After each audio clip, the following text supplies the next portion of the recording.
Viral video pemudik nekat angkut motor di atas mobil. Sebuah rekaman video memperlihatkan pemudik nekat membawa sepeda motor di atas atap mobil minibus viral di media sosial. Video tersebut dibagikan di akun Instagram @palembangterciduk pada Selasa 26 April 2022.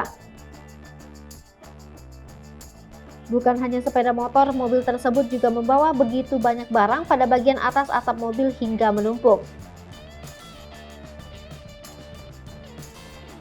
Terlihat jelas sepeda motor jenis Matic diikat di atas mobil berwarna orange tersebut bersama dengan tumpukan barang lain. Pemandangan itu cukup membuat orang yang melihatnya was-was karena kapasitas yang dibawa tak sesuai dengan mobil tersebut. Rekaman video tersebut mengundang reaksi beragam dari netizen. Namun hingga kini tidak diketahui pasti kapan dan di mana lokasi tersebut.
Hai pemirsa Sri Popo TV, jangan lupa komen, like, dan subscribe, serta tonton terus berita-berita terupdate lainnya ya.